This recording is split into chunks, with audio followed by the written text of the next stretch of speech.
Hello guys, कैसे हो सब लोग। This is Rohit Agrawal. तो बेसिकली आज हम अपने प्रॉमिस के मुताबिक पढ़ने जा रहे हैं नीट के प्रीवियस ईयर के क्वेश्चंस का डिस्कशन। चैप्टर वाइज ये सीरीज़ होगी।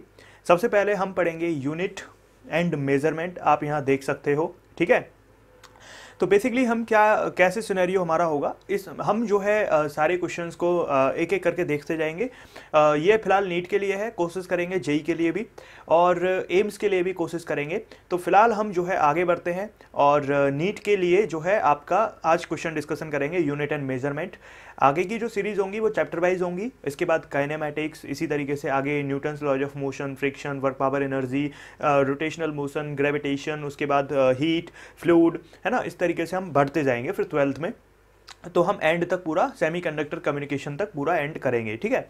तो उम्मीद करता हूँ कि आप अच्छे होंगे और आपके एग्ज़ाम की तैयारी अच्छे से चल रही होगी और आप जो है अच्छे से अपनी पढ़ाई कर रहे होंगे, ठीक है। तो बेसिकली आज हम आपने ये तो देख ही लिया कि हम जो है यहाँ पर क्या पढ़ने जा रहे हैं, वो तो आपको पता चल ही गया। उसको आगे बढ़ने से पहले मैं आपसे कह देना चाहता हूँ कि अगर आपने हमारा एप्लीकेशन डाउनलोड नहीं किया है तो आप उसे डाउनलोड कर लें। उसकी लिंक डिस्क्रिप्शन में है। एप्लीकेशन का नाम है हेलो बच्चों फिजिक्स ऐप और आप उस पर चल रहे ऑफर्स का फ़ायदा भी उठा सकते हैं कुछ कोर्सेज के लिए। बाकी आप फिर उसके ऊपर फ्री मॉक टेस्ट सीरीज भी दे सकते हो जो अनलिमिटेड अटेम्प्ट के साथ है।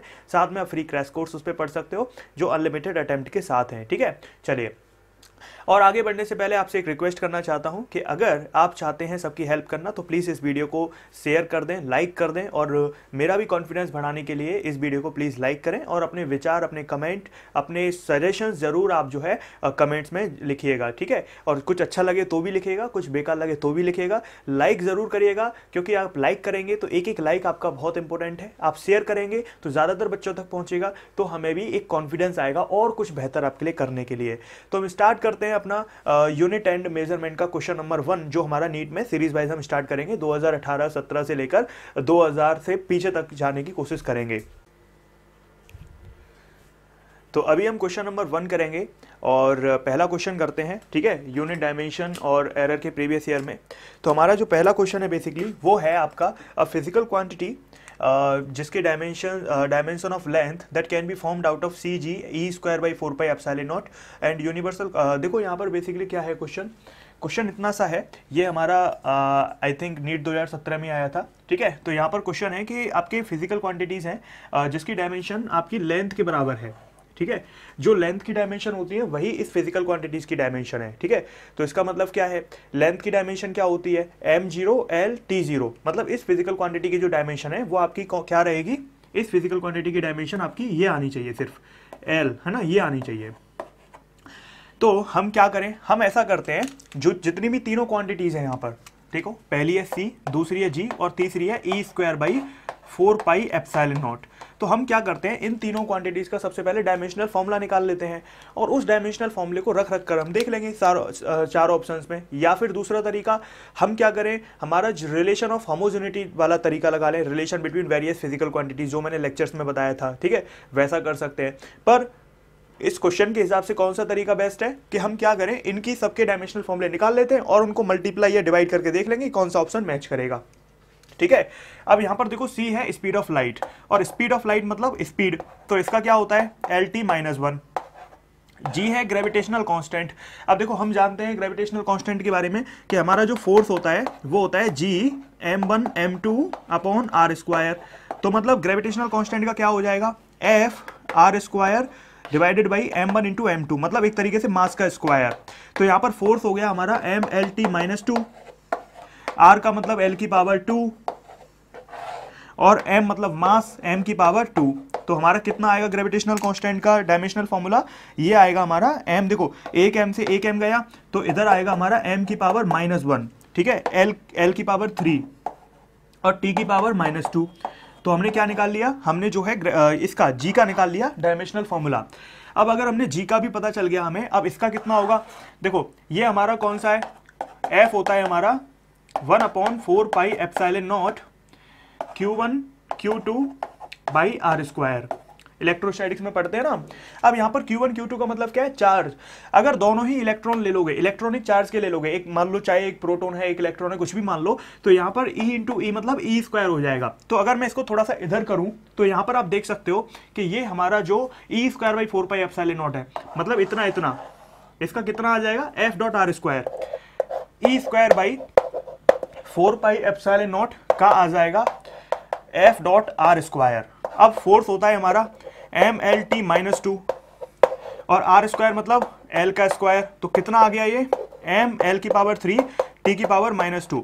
अब हमें ये भी पता चल गया, हमें सबके पता चल गए। अब मैं क्या करता हूँ, इसको रफ कर देता हूँ और रफ करने के बाद सारे जो डायमेंशनल फॉर्मूले आए हैं उनको एक जगह पे लिख देता हूँ मैं, ठीक है। अब देखो इसका जो हमारा आया है वो आया है आपका इतना, तो इसका जो डायमेंशनल फॉर्मूला आया है हमारा वो आया है M L 3 T minus 2। Speed of light का क्या आया है एल टी माइनस 1, ठीक है। अब उसके बाद हमारा जो g का आया है वो कितना आया है m की पावर -1 l की पावर 3 t की पावर -2, तो ये हमारा g का आया है, ठीक है। तो अब हमें सारी चीजें पता चल गई। अब हमें करना क्या है, इनका मल्टीप्लाई या डिवाइड करके इन ऑप्शंस के हिसाब से बस हमें यहाँ पे पुट कर करके देखना है। अब अगर हम देखें पहले वाले ऑप्शन को 1/c², मतलब 1 इसका स्क्वायर है ना, तो 1 देखो c का इतना आया है तो हम ऐसा करते हैं 1/c का ही निकाल लेते हैं, क्योंकि ज्यादातर ऑप्शन में 1/c है। तो जब c का इतना है तो 1/c का कितना हो जाएगा, इसका उल्टा l की पावर -1 t की पावर 1 है ना, और सब में स्क्वायर है तो हम इसका स्क्वायर भी अगर कर दें तो कितना आ जाएगा इतना, ठीक है। अब हम इसको देखते हैं, हमारा ये हो गया l की पावर -2 t की पावर 2, ठीक है, है ना, ये हो गया हमारा इसका। g का कितना होगा, g का होगा इतना और इसकी पावर हाफ है ना, तो जब पावर हाफ कर देंगे तो ये हो जाएगा हमारा m की पावर -1/2 l की पावर आपका 3/2 और t की पावर -1, ठीक है। अब नीचे आपका ये e² by 4 pi epsilon not इसका इतना आया है, इसकी भी पावर हाफ कर दो तो ये आ जाएगा, डिवाइड कर दोगे इससे m की पावर हाफ l की पावर 3/2 और t की पावर -1, ठीक है। तो हम काट कर देख लेते हैं, देखो इससे ये कटेगा नहीं, मतलब ये तो वैसे ही गलत हो गया क्योंकि इसमें तो मास आ जाएगा है ना, और मास आना नहीं चाहिए था, मतलब पहला ऑप्शन तो आपका गया। अब दूसरा ऑप्शन बाद में देखेंगे क्योंकि अभी 1/c² चल रहा है हमारा, ठीक है। ये 1/c² के डायमेंशन थे, इसको देख लेते हैं। इसमें बस फर्क क्या है, इसमें g नीचे आ गया है, ठीक है। g अगर नीचे आ जाएगा मतलब आपकी ये वाली चीज आपकी नीचे आ गई है, ठीक है। एक तरीके से इससे आपका जो हमारा g था ये इससे मल्टीप्लाई करना है, तो हम जब यहाँ मल्टीप्लाई करेंगे तो ये हमारा हो जाएगा m की पावर -1/2 l की पावर 3/2 और t की पावर -1, तो ये हमारा कट गया। देखो यहाँ से आपका ये भी कट गया और ये भी कट गया, ठीक है। तो इसका मतलब क्या, सॉरी ये हमारे जुड़ गए, -2 हो जाएगा है ना, मल्टीप्लाई में जुड़ जाती है पावर, तो ये t की पावर -2 हो गया, तो यहाँ से ये वाला t हट गया, ये मास तो हट ही गया। अब ये आपका कितना हो जाएगा 3/2 + 3/2 कितना होता है हमारा 2 × 3/2 हो जाएगा, मतलब 3 बचेगा केवल है ना, 1.5 और 1.5 मिलाकर 3 होते हैं, तो इसका मतलब हम इसको हटा देते हैं यहाँ से, हमारा ये l की पावर सिर्फ 3 बचेगा, ठीक है।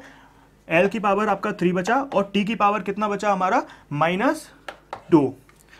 तो हम यहाँ से देख सकते हैं जब हम इसको ऊपर लेकर जाएंगे तो सिर्फ और सिर्फ हमारा l बचेगा, ठीक है।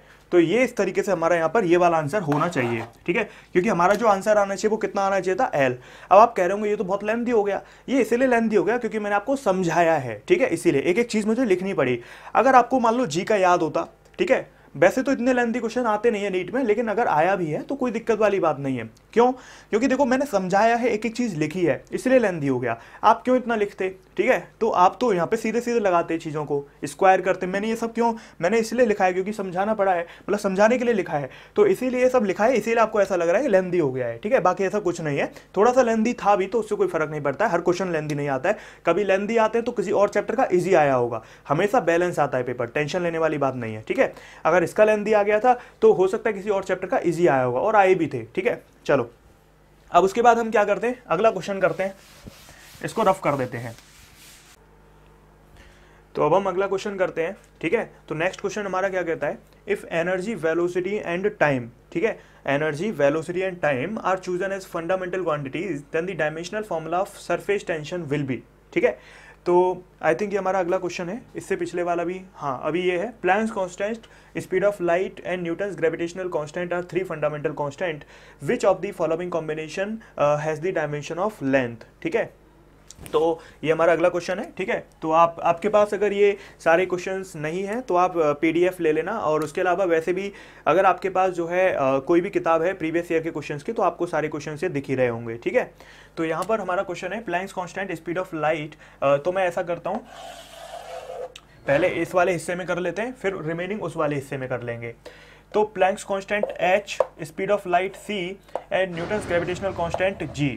ठीक है, ये 3 फंडामेंटल कांस्टेंट है, तो इनमें से कौन सा कॉम्बिनेशन आपका डायमेंशन ऑफ लेंथ हमें देगा। ठीक है, यानी कि हमें क्या करना है, इन चारों ऑप्शन को एनालाइज करना है। अब हम क्या करें, इनके डायमेंशनल फॉर्मूले निकाल लेते हैं। चलो h का निकालते हैं, सबसे पहले नंबर का निकालते हैं h का। अब h कैसे निकालें, हम जानते हैं प्लैंक्स कांस्टेंट के लिए कि E h न्यू के बराबर होता है, एनर्जी होती है h न्यू के। अब न्यू होती है फ्रीक्वेंसी, मतलब हमारा जो E है वो h बाई टाइम पीरियड के बराबर हो गया। तो h का जो डायमेंशनल फॉर्मूला आएगा वो यहाँ से हमें पता चल गया, E का और T, यानी कि एनर्जी का क्या होता है, जो वर्क का होता है ml2t-2, और टाइम का क्या होता है, टाइम। तो ये कितना आ गया, ml2t-1, ये हमें h का पता चल गया। अब दूसरे नंबर पे स्पीड ऑफ लाइट, इसका कितना होगा, lt-1। ठीक है, अगले नंबर पे ग्रेविटेशनल कांस्टेंट, इसका तो हम निकाल ही चुके हैं, क्या होता था, FR² बाई mr², मतलब f की जगह mlt-2 l की पावर 2 डिवाइडेड बाई m की पावर 2। तो कितना आएगा, ये आएगा m की पावर -1, l की पावर 3, t की पावर -2। हमें सबके पता चल गए। देखो h का ये रहा, c का ये रहा, g का ये रहा। अब हम क्या करते हैं, इनके ऑप्शंस के हिसाब से इनको चेक कर लेते हैं। अब देखो पावर रूट है, रूट का मतलब पावर आधी कर दो, है ना। इसकी पावर जब आधी कर दोगे, तो सब में रूट है ना, इसीलिए हम इसकी पावर आधी कर देते हैं। m की पावर हाफ हो गई, l की पावर 1 हो गई, t की पावर -हाफ हो गई। अब g का रूट कर दो,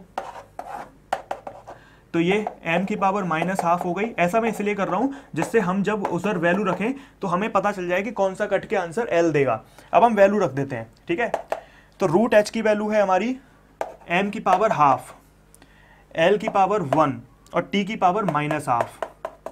ठीक है, अब g की वैल्यू है m की पावर -हाफ, l की पावर 3/2 और t की power -1 divided by speed of light की पावर 3/2।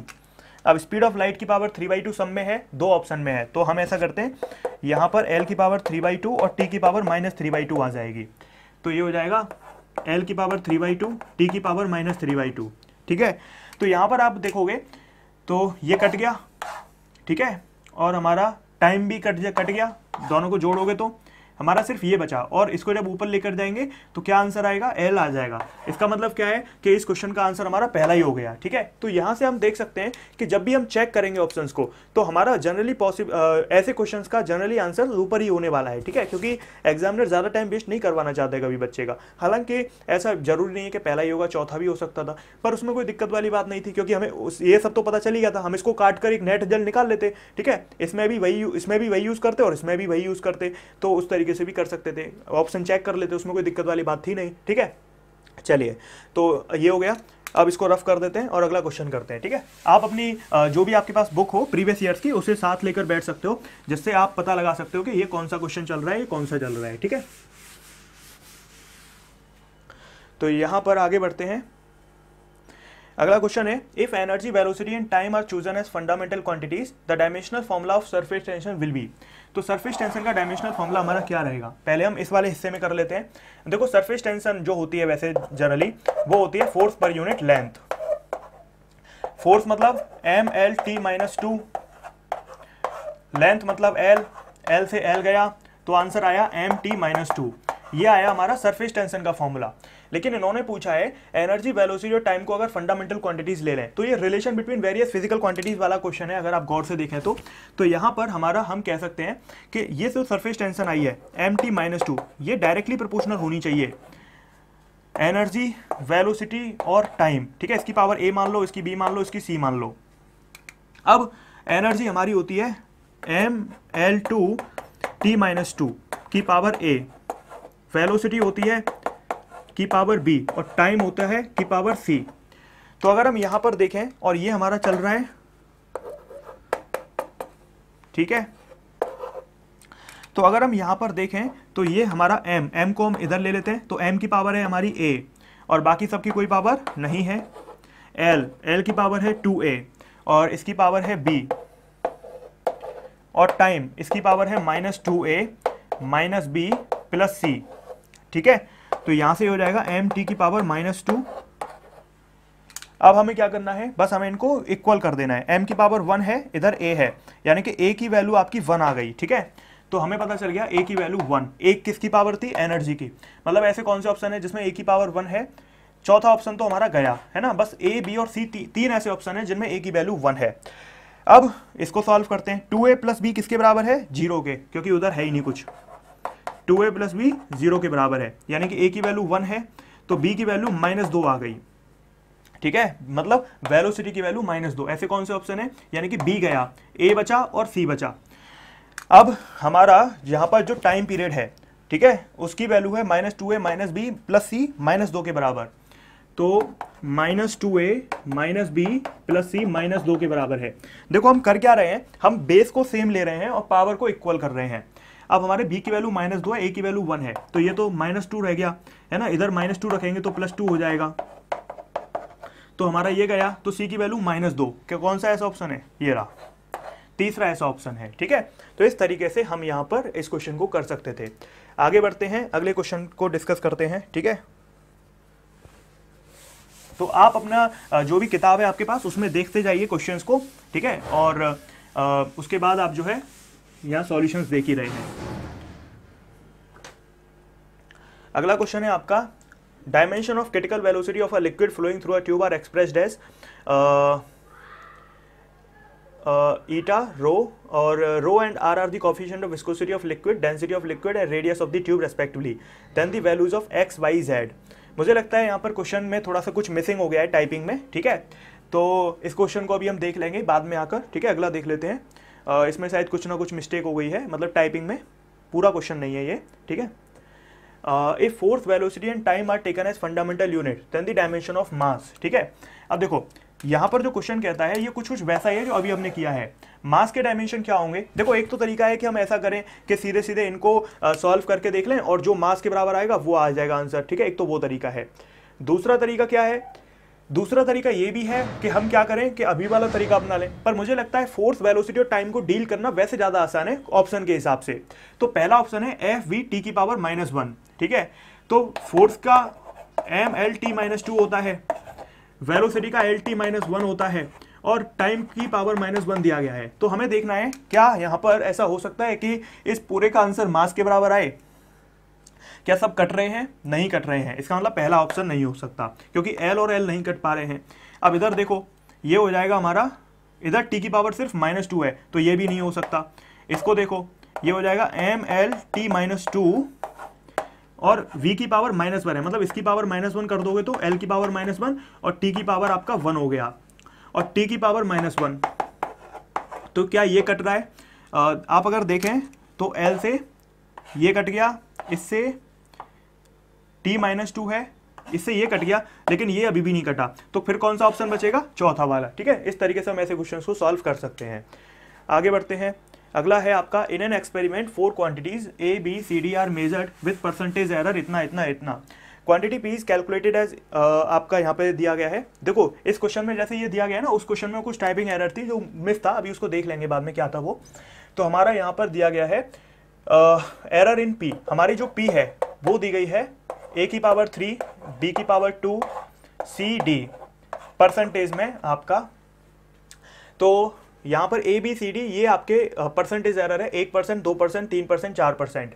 तो हमें बताना है पी में कितना एरर होगा। देखो अगर आपने मेरे लेक्चर देखे एरर के तो मैंने एक ही चीज़ बताई थी, और वो क्या थी, एरर में हमेशा एडिशन होते हैं, ना तो घटा, ना तो वो जोड़ते हैं, मतलब सिर्फ जुड़ते हैं, ना तो वो घटते हैं, ना डिवाइड होते हैं, ना मल्टीप्लाई होते हैं। क्या होता है, सिर्फ ऐड होते हैं। तो इसका मतलब सीधे सीधे आंख बंद करके ऐड कर दो। कैसे करोगे, जो भी पावर होती है वो बाहर आ जाती है ना। ए के लिए एरर कितनी है, 1 है, प्लस बी की पावर 2 है, बी के लिए एरर हमारी 2 है, ठीक है। ये चाहे किसी में हो ऐड होती है एरर हमेशा, ठीक है। सी के लिए कितना है, सी के लिए 3 है। अगर आपको ये थोड़ा डाउट हो रहा है तो एक बार लेक्चर देख लेना, एरर वाला, आपको आइडिया लग जाएगा। और ये भी ऐड हो जाएगा क्योंकि इसकी पावर 1 है, ठीक है। तो कितना आ गया, 3 + 4 + 3 + 4 मतलब 7 और 3 14 आ गया, ठीक है। तो कितना आसान क्वेश्चन था अगर आपको कॉन्सेप्ट आता था, ठीक है। पूरा लिखने की हमें कोई जरूरत नहीं है, हम एमसीक्यू कर रहे हैं। हमारा जो एम है वो है सही से सही होना चाहिए, जल्दी से जल्दी होना चाहिए। आगे बढ़ते हैं। अगला क्वेश्चन है हमारा डायमेंशन ऑफ μ0 ε0 की पावर -½ तो अगर हम यहां पर देखें तो μ0 ε0 की पावर -½ है। अगर हम देखें स्पीड ऑफ लाइट जो होती है वो होती है 1/μ0 ε0, ठीक है। ये या तो आपने ईएम वेव में ऐसा पढ़ा होगा या फिर आपने मैग्नेटिज्म एंड मैटर में भी मैंने बताया था, ठीक है। तो यहाँ पर जो स्पीड ऑफ लाइट ऐसी कुछ होती है, तो अगर हम इसको सही से लिखें तो ये क्या लिखी जा सकती है, देखो जब भी अंडर रूट होता है तो उसका मतलब एक तरीके से पावर हाफ हो गई, और इसको जब ऊपर ले जाएंगे तो ये हो जाएगा पावर -½ ठीक है। तो मतलब ये बेसिकली स्पीड ऑफ लाइट के डायमेंशन पूछ रहा है हमसे, जो क्या होते हैं LT-1, ठीक है। तो आप देख सकते हो कितने इजी क्वेश्चन हमारे पेपर में आते हैं। अगला है, ये फिर से सेम क्वेश्चन आ गया है, ठीक है। अगला है आपका the density of material in CGS system of units is 4 ग्राम पर सेंटीमीटर क्यूब, ठीक है। In a system of unit in which length is 10 centimeter, mass is 100 gram, the value of density of material will be। ये वो वाला question है, अगर आपने lecture देखे हैं तो N1U1 = N2U2 वाला, ठीक है, मेजरमेंट का। तो यहाँ पर मैं इसको यहाँ पर अगर मैं स्टार्ट करूँ तो N1U1 = N2U2 मैंने आपको बताया था, मतलब एक सिस्टम से दूसरे सिस्टम में जब भी हमें जाना हो। अब पहले सिस्टम में कहा गया है कि जो डेंसिटी है वो 4 ग्राम पर सेंटीमीटर क्यूबिक है, मतलब जो हमारी पहले सिस्टम में न्यूमेरिकल वैल्यू है वो 4 है, और आपकी जो यूनिट है वो है ग्राम पर सेंटीमीटर क्यूबिक, यानी कि ग्राम की जगह ग्राम लिख दिया और क्यूबिक की जगह सेंटीमीटर, इसकी पावर -3। N2 हमें नहीं पता है। यूनिट जो आपकी कितनी है, 10 सेंटीमीटर और 100 ग्राम, यानी कि इसमें यूनिट 10 सेंटीमीटर है और मास आपका 100 ग्राम है। सॉरी, आपका ऊपर यहाँ पे आएगा 100 ग्राम और आपका सेंटीमीटर की जगह 10 सेंटीमीटर, इसकी पावर -3। अब हमें क्या करना है, N2 की वैल्यू निकालनी है। तो कैसे निकालेंगे, इसको यहीं छोड़ देते हैं, बाकी सबको दूसरी साइड में ले आते हैं, बस इतना सा करना है इसमें। तो ये हो जाएगा हमारा 4 की जगह आप 4 रहने दो, ग्राम डिवाइडेड बाई 100, ठीक है। इधर 1 सेंटीमीटर है और डिवाइड किससे करोगे, 10 सेंटीमीटर और पावर -3। तो अगर आप देखो तो ग्राम से ग्राम गया, सेंटीमीटर से सेंटीमीटर गया, तो ये बचा हमारा 4 × 10 की पावर -2, और इधर कितना बचा, 10 की पावर ये बेसिकली 10 की पावर -1 है। अगर आप देखें तो इसका मतलब क्या है, इसका मतलब है कि 1/10 की पावर -3, ये ऐसे लिखा हुआ है, तो इसका मतलब क्या है असल में, इसका मतलब है कि 10 की पावर +3, यानी कि ये 1000 है। तो ये कितना आ जाएगा हमारा, ये 10 बचेगा, 40, ये रहा, ठीक है। तो दूसरे सिस्टम में वही चीज 40 यूनिट के बराबर होगी। आगे बढ़ते हैं। अगला क्वेश्चन है द डायमेंशन ऑफ ½ ε0 E²। अगर किसी को पता हो ½ ε0 E² क्या होता है, तो वो बेसिकली एनर्जी डेंसिटी होती है, जो हमने किस में पढ़ी थी, कैपेसिटर के अंदर, ठीक है। तो जहां पे ε0 is the permittivity of space and E is the electric field, तो आपको एनर्जी डेंसिटी के डायमेंशन वो पूछे हैं। अब इस क्वेश्चन को करने के देखो 2 तरीके हैं, ½ ε0 E², ठीक है। अब इस क्वेश्चन को करने के 2 तरीके, पहला तरीका क्या, हमें इसकी डेफिनेशन पता है कि जो होती है energy density, energy per unit volume. तो अगर जिसको ये पता है वो तो इसको 10 सेकंड में कर देगा, लेकिन जिसको ये नहीं पता है वो लंबे समय तक इसमें लगा रहेगा। क्यों, क्योंकि पहले उसको ε0 के डायमेंशनल फॉर्मूले निकाल के लाने पड़ेंगे, फिर इलेक्ट्रिक फील्ड के। तो हम इस वाले तरीके से करेंगे, ठीक है, हमें क्योंकि जल्दी करना है question, energy per unit volume. अब एनर्जी क्या होती है, mL2T-2, और वॉल्यूम क्या होता है, L की पावर 3, ठीक है। अब ये हमारा चला जाएगा ऊपर, तो ये हो जाएगा ऊपर, जब जाएगा तो कौन सा ऑप्शन है ऐसा, mL-1T-2, ये रहा बी ऑप्शन है, ठीक है। तो इस तरीके से हम देख सकते हैं। अगर ऐसे करना चाह रहे होते तो लेंदी वाले तरीके से कैसे करते, लेंदी वाले तरीके से करने के लिए हमें क्या करना पड़ता, हमें यहां पर पहले सबके डायमेंशनल फॉर्मूले निकालने पड़ते। देखो कैसे निकालते, देखो ये तो इलेक्ट्रिक फील्ड है, ठीक है। तो यहां पर अगर आप देखें तो ये जो इलेक्ट्रिक जो ε0 है उसका आप कैसे निकालते, उसका तो उसी तरीके से निकालते जो फोर्स होता है,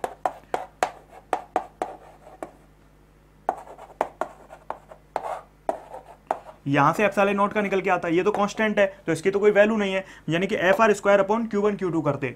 इलेक्ट्रिक फील्ड का कहाँ से लेकर आते, ये होता है आपका फोर्स अपॉन चार्ज, इसका स्क्वायर कर दो, यानी कि अगर आप देखें तो ये कुछ कुछ ऐसा हो जाता F square divide by Q square, ठीक है, और यहाँ पर भी क्यू स्क्वायर था, तो अगर आप यहाँ पर देखें तो एप्सिलॉन नॉट जो हो जाता वो हो जाता Q square by R square F, ठीक है, ये एप्सिलॉन नॉट का था और वो उसका था, तो हम क्या कर देते, इनका मल्टीप्लाई कर देते पहले तो, ठीक है, जिससे हमारा एक जनरल फॉर्मूला आ जाता। तो यहाँ पर हमारा देखो ये कट गए, क्यू स्क्वायर और क्यू स्क्वायर कट गया, एक एफ से एक एफ कट गया, यानी कि फाइनल आंसर जो बचा वो ये बचा। जब इसको करोगे तो भी आपका सेम आंसर आएगा, ठीक है, ऐसे भी कर सकते थे, आपकी मर्जी है, ठीक है। चलिए अब हम आगे बढ़ते हैं, इसको रफ कर देते हैं और अगला क्वेश्चन करते हैं। नेक्स्ट क्वेश्चन है the dimension, if the dimension of a physical quantity are given by m की पावर a, l की पावर b, t की power c, then the physical quantity will be. तो वो फिजिकल क्वांटिटी क्या रहेगी, अगर हमारा यहाँ पर जनरल फॉर्मूला ये है तो हमें क्या करना है, फिजिकल क्वांटिटी बतानी है, ठीक है, यानी कि एक तरीके से हमें फॉर्मूला चेक करना है, सबके डायमेंशनल फॉर्मूले चेक करने हैं। अब देखो प्रेशर, जो प्रेशर होता है that is force upon area, यानी कि mLT-2 डिवाइडेड बाई एरिया, ठीक है, यानी कि कितना आ जाएगा, इतना आ गया। अब यानी कि a की पावर 1 होनी चाहिए, b की पावर -1 होनी चाहिए, c की पावर -2, ये तो पहला ही मैच कर गया, ठीक है, तो पहला ही हो जाएगा। ये देखो कि एग्जामिनर बहुत स्मार्ट है, वो जानता है कि जिसको आता है वो कर ही लेगा, ठीक है, तो इसीलिए आपका पहला, ज़्यादातर आप देख रहे होंगे कि जो लेंथी हो सकते थे उनमें ऑप्शन पहले या दूसरे ही आ रहे हैं, ठीक है। If the error in the measurement of radius of sphere is 2%, then the error in the determination of volume of sphere will be. देखो वॉल्यूम ऑफ स्फीयर होता क्या है, ये होता है 4/3 पाई आर क्यूब, ठीक है। अगर रेडियस में इतना है तो वॉल्यूम में एरर पूछ रहा है, और हम क्या जानते हैं, एरर हमेशा ऐड होती है, मतलब क्या, अगर रेडियस में 2% है तो ये पावर बाहर आ जाएगी, है ना, मल्टीप्लाई 2 कर दो, 6% आपका किस में आ जाएगा, वॉल्यूम में एरर आ जाएगा, ठीक है। सीधे सीधे क्या करना था, इन दोनों का रिलेशन था, है ना। अगर हम स्टेप वाइज लिखें तो ऐसे भी लिख सकते थे परसेंटेज एरर को, और ये वाली चीज हमारी कितनी दी गई है, 2%, तो आंसर 6%। अदरवाइज इतना कुछ लिखना ही नहीं, हमें कौन सा सब्जेक्टिव पेपर देना है, हमें तो बस ऑप्शन चूज करना है। चलो अगला क्वेश्चन करते हैं। विच of the following 5 physical parameter have the same dimension. Same dimension formula किन में से, इनमें से कौन से 5 पैरामीटर का होगा। अब देखो डायमेंशनल फॉर्मूला अगर मैं बात करूं तो देखो रिफ्रैक्टिव इंडेक्स का तो हो ही नहीं सकता, क्योंकि वो एक रेशियो होता है, और डाइलेक्ट्रिक कांस्टेंट भी एक रेशियो है, यानी कि जिसमें दूसरा और तीसरा ऑप्शन आ रहा होगा वो तो गलत हो गए, यानी कि ए ऑप्शन और बी ऑप्शन तो हो ही नहीं सकता। सी और डी देखो, पहला और चौथा, यानी कि एनर्जी डेंसिटी और यंग मॉड्यूलस। अच्छा अब इसको देख लेते हैं, एनर्जी डेंसिटी होती क्या है, energy per unit volume, energy क्या होती है mL2T-2, और वॉल्यूम क्या होता है L की पावर 3, तो ये हो जाएगा mL-1T-2, ठीक है, ये हो गया हमारा पहला। अब चौथे वाले का यंग मॉड्यूलस, यंग मॉड्यूलस होता है स्ट्रेस बाई स्ट्रेन। अब स्ट्रेस होता है फोर्स अपॉन एरिया, और स्ट्रेन होता है डेल्टा L बाई L, ठीक है। अब देखो स्ट्रेन का तो वैसे ही कुछ नहीं होगा, फोर्स अपॉन एरिया कर लो सीधे सीधे, या फिर आप इसको पूरा लिखो तो ऐसे लिख सकते हो, force upon area multiply by L upon delta L, ठीक है, तो ऐसे भी कर सकते हो। तो यहां पर क्या हो जाएगा, फोर्स अपॉन एरिया मतलब mLT-2 और एरिया मतलब L स्क्वायर, यानी कि m और ये ऊपर जाएगा तो L की पावर -1 T की पावर -2।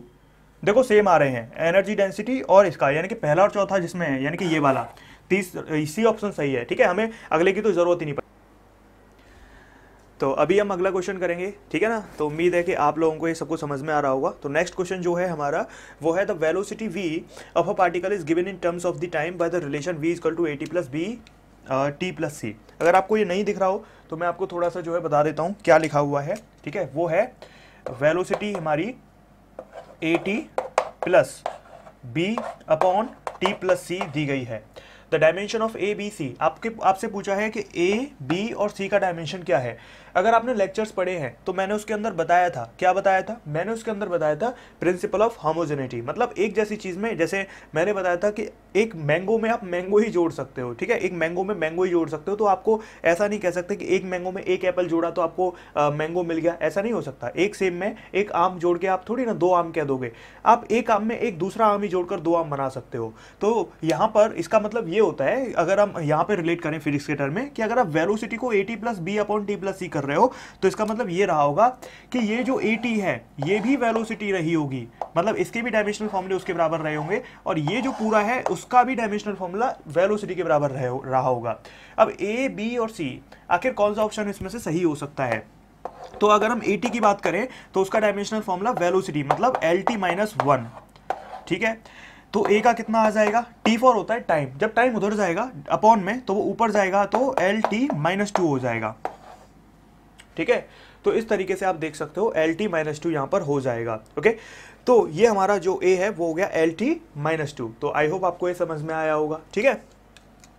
अब हम यहाँ पर बात करें b अपॉन टी प्लस सी की, तो b अपॉन टी प्लस सी की जब हम बात करेंगे तो इसके भी डायमेंशनल फॉर्मूले किसके बराबर रहेंगे, v के बराबर, है ना, जो lt माइनस 1 है। तो यहां पर अगर आप देखोगे तो b अपॉन टी प्लस सी, अगर आप देखो, अगर आप टाइम में c को ऐड कर रहे हो, इसका मतलब क्या है कि c के भी डायमेंशनल फॉर्मूले टाइम के बराबर हैं। क्यों? क्योंकि टाइम में अगर आप c को ऐड कर रहे हो तो आप सेब में सेब ही ऐड कर सकते हो, मैंगो में मैंगो ही ऐड कर सकते हो, तभी दो मैंगो आएंगे। तो टाइम में आप c को ऐड कर रहे हो तो वो c टाइम ही रहा होगा, तो ये जो है इसके डायमेंशनल फॉर्मूले टाइम ही रहेंगे। तो जो b का डायमेंशनल फॉर्मूला आएगा वो कितना आना चाहिए, देखो इसमें से ऑप्शन देख सकते हो, c का t किस में है, इसमें है, ठीक है, और आपका कोई ऑप्शन ही नहीं है, तो लो ये तो वैसे ही हो गया, हमें इतना मूड ही नहीं मारना इसमें, ठीक है। देखो a का भी मैच कर गया तो हमें b का निकालने की जरूरत ही नहीं है जब ऑप्शन मैच कर गया तो, ठीक है। अगला क्वेश्चन करते हैं नेक्स्ट। अगर आप निकालना चाहते हो तो भी निकाल सकते हो, देखो b का क्या हो जाएगा, t उधर चला जाएगा तो कितना आ जाएगा आपका l आ जाएगा, ठीक है। तो हमें ऑप्शन पे बहुत ध्यान रखना है, स्मार्टनेस जरूरी है दिखाना। The SI unit of universal gas constant is, अब देखो यूनिवर्सल गैस कांस्टेंट कौन से टॉपिक का क्वेश्चन है, काइनेटिक थ्योरी ऑफ गैसेस। हम जानते हैं PV is equal to nRT होता है, या फिर PV is equal to nKT, ठीक है, ये सब आपको पता होगा। P upon rho is equal to RT upon MW, नहीं तो और भी फॉर्मूला और भी इसका अलग रिलेशन। अगर आपने मेरे लेक्चर पढ़े हैं KTG वाले या वन शॉट भी देखा है आपने काइनेटिक थ्योरी ऑफ गैसेस का, तो मैंने सारे बताए हैं। देखो ये तो हमारा सबसे बेसिक फॉर्मूला है, यहाँ पर P प्रेशर होता है, V वॉल्यूम होता है, N आपके नंबर ऑफ मोल्स होते हैं, R आपका यूनिवर्सल गैस कांस्टेंट है और T फॉर टेम्परेचर होता है। लेकिन इस वाले फॉर्मूले में ये N नंबर ऑफ मोल्स नहीं है, ये नंबर ऑफ मॉलिक्यूल्स हैं। नंबर ऑफ मोल्स और नंबर ऑफ मॉलिक्यूल्स में अंतर है। नंबर ऑफ मोल्स जो होते हैं वो आपके कितने, देखो नंबर ऑफ मोल्स अलग चीज है, नंबर ऑफ मॉलिक्यूल अलग चीज है। नंबर ऑफ मोल्स जो होते हैं वो जो नंबर ऑफ मॉलिक्यूल्स हैं divided by 6.203 into 10 to the power 23 के बराबर आते हैं। ये जो n है ये नंबर ऑफ गैस मॉलिक्यूल है, और k क्या है हमारा, बोल्ट्जमैन कांस्टेंट, ठीक है, 1.38 इंटू 10 टू द पावर -23, ठीक है ना। तो ये बोल्ट्जमैन कांस्टेंट है, ये हमारा टेम्परेचर है, ये हमारा प्रेशर है, ये डेंसिटी है, ये यूनिवर्सल गैस कांस्टेंट है, ये टेम्परेचर है, ये मॉलिक्यूलर वेट है गैस का। लेकिन ये स्मॉल है, मॉलिक्यूलर वेट नहीं है, ये mass of one gas molecule है, ठीक है। तो हमारा यहाँ से जो ऐसा यूनिट आएगा R का, वो कितना आएगा, R का आएगा PV/NT, ठीक है। तो R का जो आएगा वो आएगा PV/NT।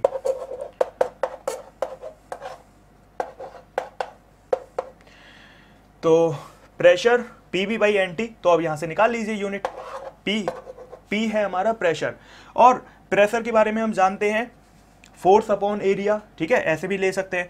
तो प्रेशर की जो यूनिट होगी, वैसे तो हम फोर्स अपॉन एरिया से अगर देखें, क्योंकि न्यूटन है उस पर, ठीक है, newton divided by metre square, volume का metre cube, number of moles हैं तो नंबर का तो कुछ होगा नहीं, टेम्परेचर का केल्विन है ना, केल्विन है।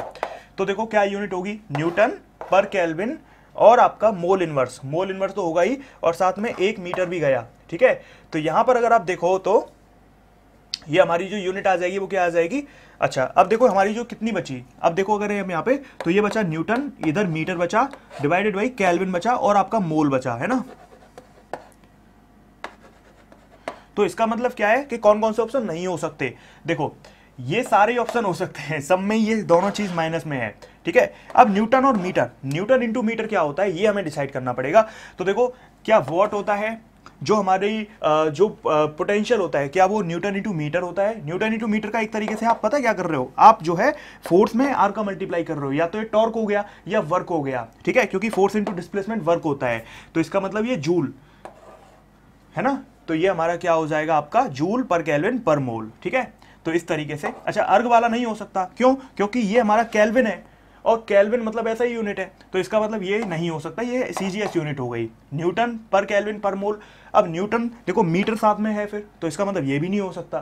तो इस तरीके से हमारा ऐसा unit of universal gas constant आपके यहाँ से निकल सकती है, ठीक है ना। चलो मैं उम्मीद करता हूँ आपको ये समझ में आया होगा और आप जो है इस क्वेश्चन को कर पाओगे। अगला क्वेश्चन करते हैं, नेक्स्ट क्वेश्चन देखते हैं। अब अगला क्वेश्चन है हमारा, अगला क्वेश्चन देखते हैं, पहले इसको रफ कर लेते हैं। The position of a particle at time T, ठीक है, एक पार्टिकल है उसकी पोजीशन एट टाइम टी पर हमारी कितनी दी गई है, जो पोजीशन है वो दी गई है v0 by alpha 1 minus e की power minus alpha T. Question कहता है कि अगर v0 एक कांस्टेंट है और अल्फा आपका 0 से बड़ा है तो डायमेंशन ऑफ v0 और अल्फा क्या होंगे। हम जानते हैं प्रिंसिपल ऑफ होमोजेनिटी, ठीक है, क्या होता है कि भाई सेम में सेम ही जोड़ सकते हो। एक और चीज, आपका जो टेक्नोमेट्रिक फंक्शंस होते हैं, एक्सपोनेंशियल वैल्यूज, ठीक है, ये सबका डायमेंशन लेस होती है, तो ये तो डायमेंशन लेस हो गया, मतलब अल्फा टी आपका जो है वो डायमेंशन लेस है। अल्फा टी का जो ओवरऑल डायमेंशन फॉर्मूला होगा वो क्या होगा, m0 l0 t0। क्यों, क्योंकि ये डायमेंशन लेस है, क्योंकि कितने भी ट्रिग्नोमेट्रिक फंक्शन हो, एक्सपोनेंशियल हो, कुछ भी हो, ऐसे सारे फंक्शंस मैथ के वो सारे ही डायमेंशन लेस होते हैं। तो अल्फा का तो आपका यहां से पता चल गया, क्या आ जाएगा t-1। क्यों, क्योंकि टाइम उधर जाएगा तो -1 में आ जाएगा। तो t-1 ऐसा कौन सा ऑप्शन है, एक ही है, नहीं सॉरी 2 हैं। अब यहाँ पे पहले और दूसरे में से डिसाइड करना है, ये तो हो नहीं सकते। अब हमें किसका बताना है, v0 का। अब ये v0 बाई अल्फा है, v0 बाई अल्फा किसके बराबर है, x के, क्योंकि ये तो पूरा ही डायमेंशन लेस है। तो x क्या होता है, x मतलब पोजीशन l, तो और अल्फा का क्या है t-1, यानी कि v0 का क्या आ जाएगा, अगर उधर जाएगा तो ये lt-1, कौन सा है ऐसा, ये रहा, ठीक है। तो इस तरीके से हम इस क्वेश्चन को भी कर सकते हैं बहुत आसानी से। अगला क्वेश्चन आप पढ़िए, तब तक मैं इसको रफ कर देता हूं। The pressure on a square plate is measured by measuring the force on the plate, ठीक है। The pressure on a square plate is measured by measuring the force on the plate and the length of the side of the plate, ठीक है, obvious सी बात है। If the maximum error in the measurement of force and length are respectively 4% and 2%, 4% आपका force में error है measurement में, और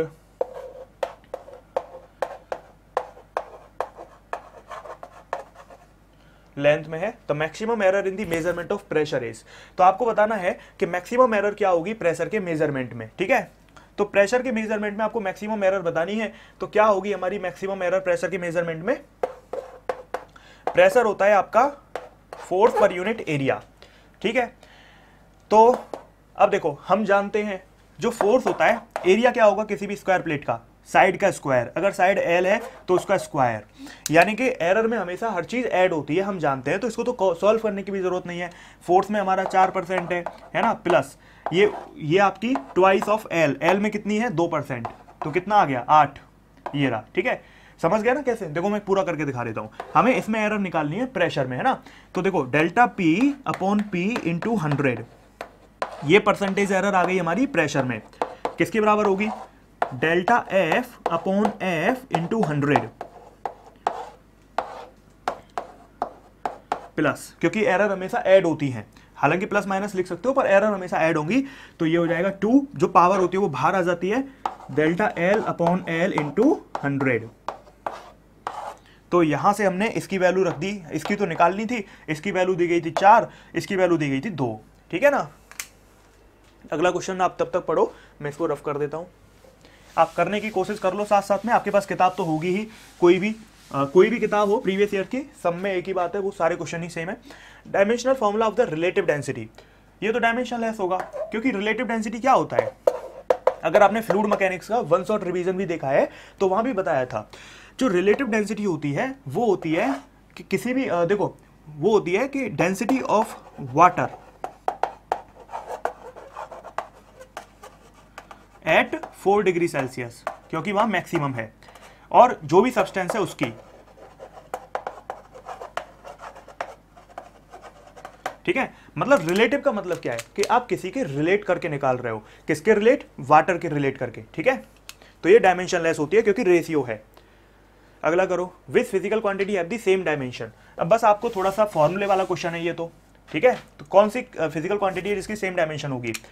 पहला है couple of force. Couple of force क्या होता है? टॉर्क, ठीक। वर्क, टॉर्क और work, force and power, latent heat and specific heat, work and power. देखो वर्क और पावर का तो कोई मैच ही नहीं है, तो ये तो हो ही नहीं सकता। फोर्स एंड पावर का कोई मैच है नहीं। लेटेंट हीट और स्पेसिफिक हीट क्या होती है? लेटेंट हीट होती है, अगर आपको पता हो तो, ml हीट, ठीक है। तो ये आपको कहां पता होगा? थर्मोडायनेमिक्स में, ठीक है। और आपकी स्पेसिफिक हीट ये आपकी क्या होती है? ms d theta. अगर किसी ने पढ़ा हो तो स्पेसिफिक हीट जो आपकी हीट होती है वो होती है ms d थीटा, dt कह लो, है ना। तो उसका इसका कोई मैच नहीं है। कपल ऑफ फोर्स और वर्क, अगर आप देखो वर्क और इसमें, वर्क क्या होता है? फोर्स इनटू परपेंडिकुलर डिस्टेंस, और ये क्या होता है? या तो ऐसे कह लो या फिर f परपेंडिकुलर r कह लो, है ना, एक ही बात होती है, या फिर f r साइन थीटा या r f sine theta, sorry. Work क्या होता है? Force into displacement. तो देखो force into r, force into displacement, यानी कि आपका पहला वाला सही हो जाएगा, क्योंकि फोर्स के तो mlt-2 और डिस्टेंस के, चाहे वो डिस्प्लेसमेंट हो, डिस्टेंस हो, चाहे वो कुछ भी हो, परपेंडिकुलर डिस्टेंस हो, होगा तो l ही। तो आपका जो आंसर है वो पहले का सेम आएगा। If R and L represent respectively resistance and self-inductance, which of the following combination has the dimension of frequency? अच्छा देखो, अगर ये इस क्वेश्चन को करने के तरीके कई हैं। देखो पहला तरीका क्या है? पहला तरीका तो ये है कि अगर आपने इलेक्ट्रोमैग्नेटिक इंडक्शन पढ़ा है या सिर्फ वन शॉट रिवीजन भी देखा है, तो वहां पर मैंने बताया था टाइम कांस्टेंट। टाइम कांस्टेंट मैंने बताया था क्या होता है? L/R होता है, ठीक है। जो हमारा टाइम कांस्टेंट है वो आपका L/R होता है। तो टाइम कांस्टेंट अगर ये है तो फ्रीक्वेंसी क्या होगी? R/L, ठीक है, पहली बात। दूसरी बात यहां पर ये है कि अगर आपको ये नहीं पता है तो कैसे करोगे? देखो आप क्या करो, R और L के डायमेंशन फॉर्मूले लिख लो। अच्छा अब देखो R का तो क्या होगा? V/I, ओम्स लॉ के हिसाब से। V क्या होता है? इलेक्ट्रिक फील्ड इनटू जो सेपरेशन, ठीक है, अपॉन I। अब इलेक्ट्रिक फील्ड क्या होता है? इलेक्ट्रिक फील्ड होता है फोर्स बाई चार्ज।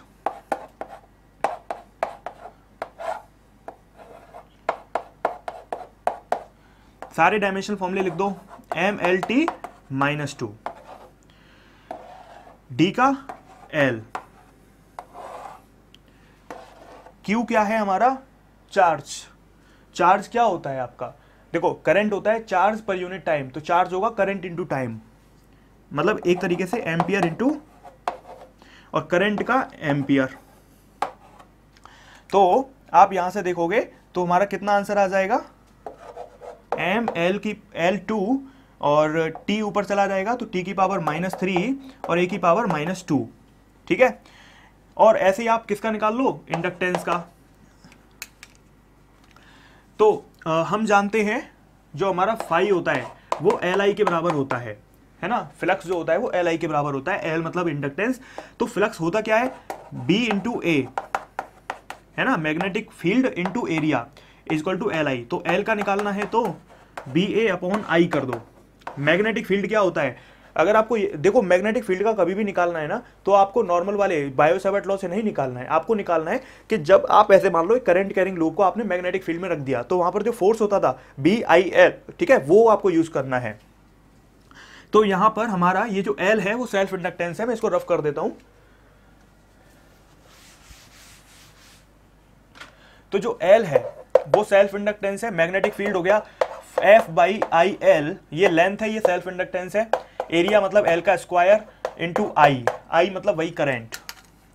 फोर्स होता है, देखो अगर आप देखो कंपेयर करो तो यहां से आप ऐसे भी कंपेयर कर सकते हो, आपको ये करने की भी जरूरत नहीं थी। देखो इसको देखते हैं, L/R को आपने क्या करना है? R से डिवाइड कर देना है। R हमारा क्या था? V/I था, F into L divided by Q into I, ठीक है। और Q का मतलब क्या था हमारा? I into time into I। तो अगर आप देखें यहां से तो हमारा ये क्या आ जाएगा, ये हो जाएगा हमारा F से F गया, L से L गया, I से I गया और आपका यहां पर I से I गया। तो क्या बचा, ये हमारा जो टाइम है ये ऊपर पहुंच जाएगा और हमारा अपॉन में L बचेगा। इसका मतलब क्या है कि ये हमारा जो टाइम पीरियड है वो तो ऊपर पहुंच गया, लेकिन ये L यहां पर बच गया है। ठीक है, तो अगर ये L यहां पर बच गया है तो इसका मतलब कहीं ना कहीं आपने क्या करना है, कहीं ना कहीं आपने क्या करना है कि ये L बाई आर आपका T बाई L है। ठीक है, मतलब टाइम पीरियड ऊपर है, लेंथ नीचे है। अगर आप इस फॉर्मूले से निकाल कर देखोगे तो हमारा जो इंडक्टेंस का जो आपका L का फॉर्मूला है, L का जो डायमेंशनल फॉर्मूला है वो कितना आ जाएगा, यहां से सॉल्व करोगे तो देखो फोर्स का क्या होता है MLT माइनस 2, लेंथ मतलब एरिया, एरिया का मतलब L की पावर 2, करंट, करंट का एम्पियर, लेंथ का L, और ये एक और करंट है तो A का स्क्वायर कर दो, है ना। अगर आप यहां पर देखो तो L की वैल्यू L से गई तो हमारा आंसर आ जाएगा M और T की पावर माइनस 2, L की पावर 2, L को पहले लिख लेना, A की पावर माइनस 2। तो यहां पर आप देखो सिमिलरिटी दिख रही होगी, बस किस चीज की डिफरेंस है, टाइम का डिफरेंस है। तो इसका मतलब क्या हो गया कि आपका जब आप डिवाइड करोगे तो एक मतलब जो देखो फ्रीक्वेंसी पूछी है और फ्रीक्वेंसी 1 अपॉन टाइम पीरियड होती है, तो इसका मतलब क्या है कि आपको या तो उसे उसमें डिवाइड करना है या उसको उसमें डिवाइड करना है, ये सोचना है। अब किसको किस में डिवाइड करें जिससे टाइम पीरियड आ जाए, जिसका टाइम देखो आंसर आना चाहिए 1 अपॉन टाइम पीरियड, ना कि टाइम पीरियड, क्योंकि 1 अपॉन टाइम पीरियड फ्रीक्वेंसी होता है और क्वेश्चन ने फ्रीक्वेंसी पूछी है। तो 1 अपॉन टाइम पीरियड यहां से कैसे आएगा, जब हम किसको किस में डिवाइड करेंगे, 1 अपॉन टाइम पीरियड लाने के लिए हमें क्या करना पड़ेगा, हमें इसको ऊपर लेना पड़ेगा, इसको नीचे लेना पड़ेगा। ठीक है, तो जब हम उसको ऊपर लेंगे मतलब हमारा L ऊपर आएगा और R नीचे आएगा। ठीक है, तो हमारा जो आंसर है फिर हमारा L बाई R होना चाहिए। ठीक है ना, सॉरी R बाई L, वो R का है ये L का है। ठीक है, R बाई L हो जाएगा, है ना, क्योंकि ये R का था और ये हमारा L का है, सेल्फ इंडक्टेंस का है। ठीक है, तो इस तरीके से हमारा जो आंसर है वो R बाई L यहां पर आ जाएगा, क्योंकि जब हम इसको डिवाइड करेंगे इससे तो हमारा आंसर 1 अपॉन टाइम पीरियड आएगा और हमें 1 अपॉन टाइम पीरियड ही लाना था। क्यों, क्योंकि 1 अपॉन टाइम पीरियड ही तो फ्रीक्वेंसी होता है। ठीक है, चलो अगला क्वेश्चन करते हैं। तो अगला क्वेश्चन करते हैं। ठीक है, तो ये है कि if R N L represent देखो आपने तरीका देख लिया है, रेजिस्टेंस और इंडक्टेंस के हमने डायमेंशनल फॉर्मूले निकाल के इसको सॉल्व कर लिया है। ठीक है, अगर हमें देखो इतना सब कुछ करने की तो जरूरत थी नहीं अगर हमने EMI ढंग से पढ़ा होता, क्योंकि आंसर तो हमने पहली बार में देख लिया था। क्योंकि टाइम कॉन्स्टेंट का फॉर्मूला क्या होता है L बाई आर, तो फ्रीक्वेंसी का क्या हो जाएगा R बाई L। ठीक है, अगर इलेक्ट्रोमैग्नेटिक इंडक्शन भी पढ़ के गए होते वन शॉट में तो भी इस क्वेश्चन को करके आ जाते। अगला क्वेश्चन क्या है, inductance L can be dimensionally represented. अच्छा, ये तो क्वेश्चन इंडक्टेंस का है, तो ये इंडक्टेंस के डायमेंशनल फॉर्मूले पूछ रहा है, तो मैं आपको दोबारा बता देता हूं मैंने कैसे निकाले थे। फाई हमारा Li होता था, फाई क्या है मैग्नेटिक फ्लक्स। अब ये फॉर्मूले वगैरह मैंने सारे वन शॉट में कवर करे हैं, वन शॉट क्रैश कोर्स में। फ्लक्स क्या है हमारा, फ्लक्स जो होता है वो होता है magnetic field, BA cos theta होता है, पर हम एंगल को तो लेंगे नहीं। अब हमें क्या करना है, हमें इंडक्टेंस का निकालना है। ठीक है, तो हमें क्या करना है, इंडक्टेंस को एक साइड में ले लो, बाकी सबको इधर ले जाओ। अब मैग्नेटिक फील्ड क्या होता है, अगर मैं आपको बताऊं मैग्नेटिक फोर्स होता है BIL साइन थीटा, तो आपका मैग्नेटिक फील्ड कितना हो जाएगा F अपॉन IL, एरिया, और तो ये कितना हो जाएगा force into area divided by I square into length. तो यहां से हमारा जो इंडक्टेंस आएगा वो कितना आएगा MLT माइनस 2, एरिया का L की पावर 2, करंट का A स्क्वायर, है ना, और L का L, तो L से L गया तो M बचा। ठीक है, L की पावर 2, तो ऐसे कौन कौन से ऑप्शन है, ये तो गया, और आपका A की पावर माइनस 2 वाले कौन से ऑप्शन है, सिर्फ एक ही बचा। लो, हमें तो करने की जरूरत ही नहीं पड़ी, ऐसे देखा जाता है ऑप्शन। ठीक है, तो हमें हमेशा ऐसी कोशिश करनी है। तो अब हम अगला क्वेश्चन कर लेते हैं। ठीक है, हमारा एक क्वेश्चन रह गया था, ये रहा, if the dimension of critical velocity of a liquid flowing through a tube. मतलब ये हमारा ऐसा क्वेश्चन था जो बेसिकली प्रिंटिंग मिस्टेक की वजह से रह रहा था। तो यहाँ पर आपका ये 2015 में आया हुआ है, नीट 2015 में, आप देख लेना। तो ये कह रहा है कि क्रिटिकल वेलोसिटी के जो डायमेंशंस हैं वो डिपेंड कर रहे हैं ईटा पर, उसकी पावर x, और आपका डेंसिटी की पावर y, और r मतलब जो हमारा रेडियस है उसकी पावर z। तो क्वेश्चन एक्स वाई जेड की वैल्यू पूछ रहा है, जो ये पावर रेज करी गई है इनकी वैल्यू पूछ रहा है। ये purely question relation between various physical quantities का है, जो लेक्चर्स में मैंने बताया भी है।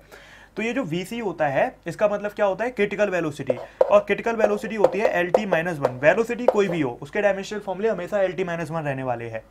अब हमें बस ईटा का पता चल जाए, तो ईटा का पता करने के लिए हमें, अगर आपने वन शॉट वाला देखा है वीडियो फ्लूइड मैकेनिक्स का, तो मैंने बताया हुआ है कि जो फोर्स होता है विस्कस फोर्स, वो होता है eta A delta V upon delta Y. मतलब A होता है contact area between the layers, delta V होता है वेलोसिटी, जो लेयर्स की वेलोसिटी होती है, जो हमारा ऊपर वाली लेयर पानी की, नीचे वाली लेयर फ्लूइड की, और डेल्टा वाई होता है उनके बीच का सेपरेशन, ठीक है। और A क्या होता है, एरिया, कॉन्टैक्ट एरिया उन लेयर्स के बीच में। तो हमारा यहाँ से ईटा का डायमेंशन, अच्छा वैसे भी निकाल सकते हो, F V equal to 6 pi eta R V. तो ईटा हमारा क्या हो जाएगा, ये हो जाएगा force multiply by delta Y divided by area into delta V. Force हमारा क्या होता है, MLT माइनस 2। तो मैं यहाँ पर लिख देता हूँ MLT माइनस 2, डेल्टा वी का, वाई का मतलब है L, एरिया का मतलब L की पावर 2, और वेलोसिटी का मतलब LT माइनस 1। तो अगर आप देखें तो एक L से एक L गया, दूसरे L से दूसरा L गया, तो यहाँ पर ये जो बचा वो बचा हमारा ईटा का M, है ना, और L की पावर माइनस 1, और T की पावर वो ऊपर चला जाएगा तो माइनस 1। डेंसिटी होता है ML की पावर माइनस 3, और R होता है L उसकी पावर Z। तो यहाँ पर अगर हम देखें तो हमारा ये, हम इसको ओपन कर लेते हैं, ठीक है, इसको सॉल्व करते हैं। तो यहाँ पर ये हो जाएगा m की पावर x प्लस y। मतलब मैंने क्या किया है, m वाली जितनी भी वैल्यूज हैं उनको एक जगह ले लिया, और हम जानते हैं जब भी मल्टीप्लिकेशन होता है तो पावर जुड़ जाती है। फिर l की पावर माइनस x है, और उधर वाले ब्रैकेट में माइनस 3y है, और प्लस z भी है। टाइम की माइनस x है और नहीं है, और इधर हमारा क्या है, LT माइनस 1 है, ठीक है। तो बेस हमारे सेम कर दो, टाइम और इधर भी टाइम, तो माइनस एक्स किसके बराबर है, माइनस 1 के, मतलब x की वैल्यू प्लस 1। ऐसे कौन कौन से ऑप्शन हैं, तो ये तो गए, तो एक A बचा, एक D बचा। अब हम किसको देखेंगे, x प्लस वाई को। x प्लस वाई किसके बराबर है, इधर m है नहीं, मतलब 0 के बराबर है। तो अगर x की वैल्यू 1 है तो y की वैल्यू माइनस 1। ऐसे कौन से ऑप्शन है, एक ही है, तो हमें तीसरे को तो देखने की जरूरत भी नहीं है। तीसरा भी देख सकते हो, यहाँ पर वैल्यू पुट करोगे तो आंसर, आपका जो आंसर है वो आ जाएगा, ठीक है। तो इस तरीके से हम यहाँ पर चीज़ों को देख सकते हैं कि कैसे हम सॉल्व करेंगे। उम्मीद करता हूँ कि आपको ये पूरे क्वेश्चन समझ में आ गए होंगे। मैंने सारे क्वेश्चंस करा दिए हैं जो भी अभी तक आए हुए हैं। जो एक दो छोटे छोटे क्वेश्चन बचे होंगे तो वो रिपीटेड टाइप के क्वेश्चंस होंगे, तो इसलिए मैंने यहाँ पे नहीं कराए होंगे। मैंने पूरे 30 साल के कराने की कोशिश करी है, ठीक है। जो सबसे ज़्यादा इंपॉर्टेंट और सबसे ज़्यादा कठिन हो सकते थे उनको मैंने पहले करा दिया है। तो उम्मीद करता हूँ कि आपको ये सब वीडियो समझ में आई होगी, और आप जो है अब इसके क्वेश्चन एक बार खुद करके देख लोगे, ठीक है। तो आपके बहुत सारे कॉन्सेप्ट क्लियर भी हुए होंगे, बहुत कुछ सीखने को भी मिला होगा, और अब आप जो है आगे के जो क्वेश्चन है, आगे की जो वीडियोस हैं उनको अच्छे से देखोगे, और साथ में रफ कॉपी अपने साथ रखना, जिससे अब जो जो क्वेश्चन यहाँ पे कराए जा रहे हैं उसको आप खुद भी करके देख लो, ठीक है। तो प्रीवियस ईयर के क्वेश्चन सबसे ज़्यादा इंपॉर्टेंट होते हैं, इसीलिए हमें इसको ढंग से करना ज़रूरी है। उम्मीद करता हूं कि आपको ये वीडियो पसंद आई होगी, और अब आप जो है आगे के क्वेश्चंस को भी अच्छे से करोगे और आगे की वीडियोस को भी अच्छे से देखोगे। जाने से पहले एक छोटा सा एक हेल्प है कि आप जो है चैनल को सब्सक्राइब कर लीजिए, अपने सारे दोस्तों को शेयर कर दीजिए, जिससे ये जितना भी ब्यूटीफुल कॉन्टेंट है वो सबके पास पहुँच पाए, ठीक है। और मेरा भी थोड़ा सा उत्साह, थोड़ा सा जो है अंदर से जो इंटेंशन है वो और स्ट्रॉन्ग हो, ठीक है। चलिए मिलते हैं अगली क्लास में। Thank you, have a nice day. This is Rohit Agrawal signing off. जय हिंद, जय भारत, वंदे मातरम।